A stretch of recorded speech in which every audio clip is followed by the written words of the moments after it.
All right, welcome to math. We are working on the area of parallelograms and trapezoids.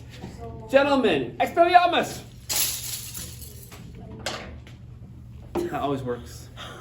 Work on the area of parallelograms and trapezoids today, okay? If you haven't seen a video on rectangles and triangles, they're related, they connect. So watch both of those, like, subscribe, and feed your dogs. Okay, so parallelograms, who can tell me what a parallelogram is to start? What's a parallelogram? Cindy?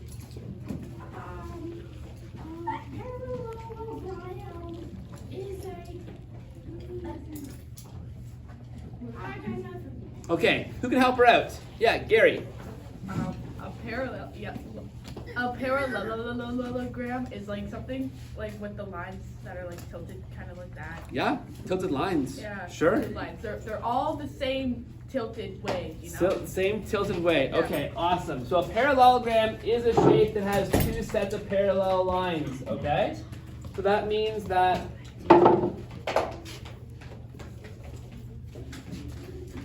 the most common one we see would look like this, okay? There's two sets of parallel lines, okay? We often see these marks done. That shows that these two are parallel, running the same direction, and these two are also parallel, running that direction, okay? Now, the way we solve the area for a parallelogram, the formula we use for area, actually, back that up, okay? Perimeter. The perimeter for any of these shapes, whether it's triangles or rectangles from our last video, whether it's parallelograms or trapezoids, for this video, you're adding up the outside numbers for perimeter. Okay, that's the outside measurements. It's the same for all of those. You're adding those up.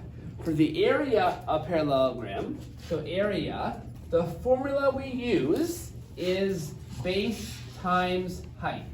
Okay? Now, this looks a lot like a triangle, a lot like a rectangle, because they're all connected. What's happening when we do this, okay, is we're actually cutting off this part of the parallelogram and moving it over here, putting it back on, which then makes a rectangle. Then we're solving for the area of a rectangle, okay? The reason why we say base times height instead of length times width, for a rectangle, in our last video, length times width are interchangeable. I can say this is length, this is width, it doesn't matter. This one, it does matter, okay? Because the height is actually going to be inside the shape there, okay? So imagine I haven't done this yet, okay? I've just done that. This side here is not the height. This side here is not the height. The height is that tallest line up and down where I cut that shape to move it, okay? Which makes sense because, right, once I move that over here and this is gone, that's the height there. That's the side that remains there. That's the tallest up and down. So that's my actual height. That's why it's base times height and not length times width, because it does matter which numbers you use. So when you solve these, you'll either measure that part there, or you'll see it already measured for you. Maybe it's 6 in this case, maybe this is 10.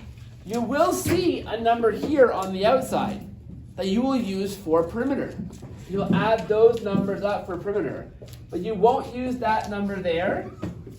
You won't use this number here for area, using the inside number. So area becomes base times height. That becomes 10 times 6.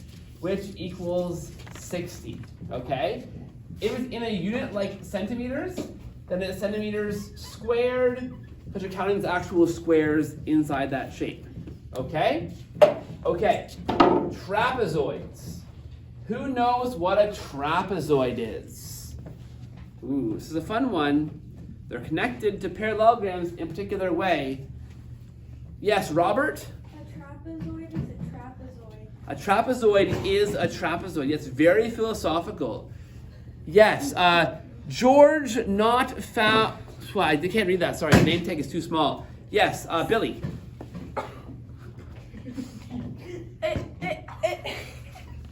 Absolutely. You're totally right. A trapezoid is a shape that has one set of parallel lines. Yeah, you're right. Yeah, Lakin knew it. So parallelogram, two sets of parallel lines. Trapezoid, one set of parallel lines. The most common trapezoid you'll see kind of looks like this, okay? Like that. And these lines here, okay, are parallel. That's the most common one you'll see, okay? Now, probably my favorite shape to talk about because it's really interesting, okay? So for perimeter, again, you're measuring the outside numbers. So if this is 12 and this is 8, our perimeter is 12 plus 8, okay? This is, I can see here, smaller than here. So you're often given this number here too. And that's going to be an 8 here too. So 12 plus 8 plus 8 plus 8 is my perimeter, the outside, okay? To find the area, what's my favorite, is super funky, okay? Because what we learned, looking at this shape, is that a trapezoid is just half a parallelogram, okay?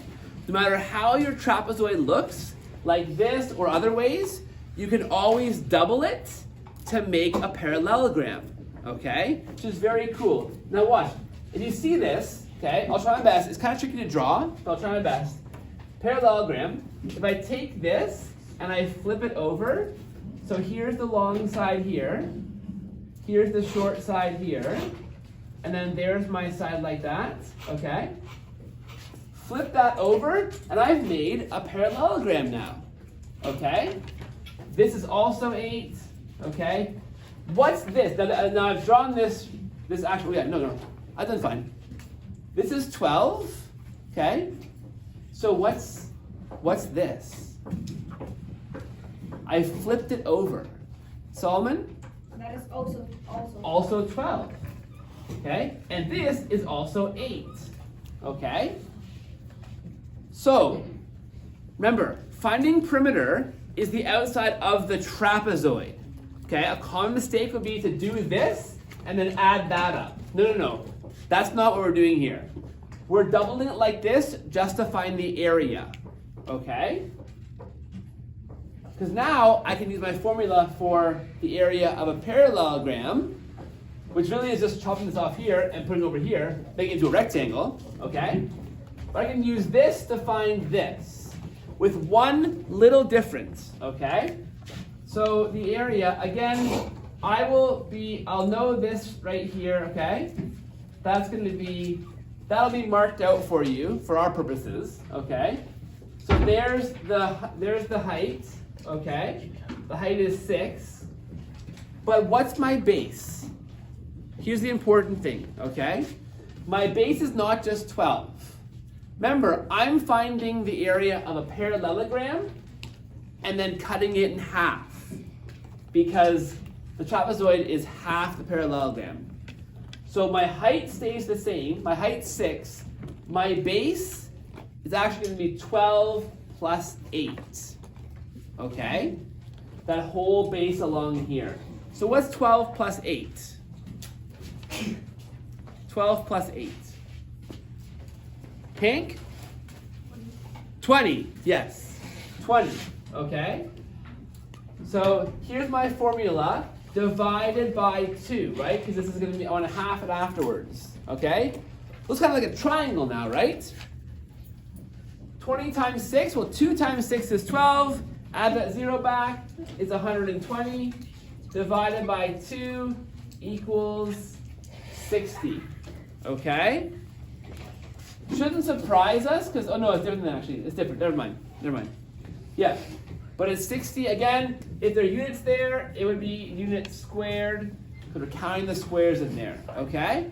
So, there are more complicated steps for a trapezoid, but I want you to think about a trapezoid as 2 parallelograms that you solve, base times height, okay? And then cut it in half again. Because you really want just the one half of that. The one little tricky part is your base is the whole base across there when you add on that second parallelogram, okay?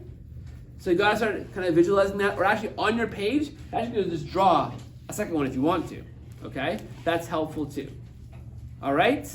Thank you. Like, subscribe, and make sure your grandma's got lots of food and water. Okay? Give her some great big hugs. Either.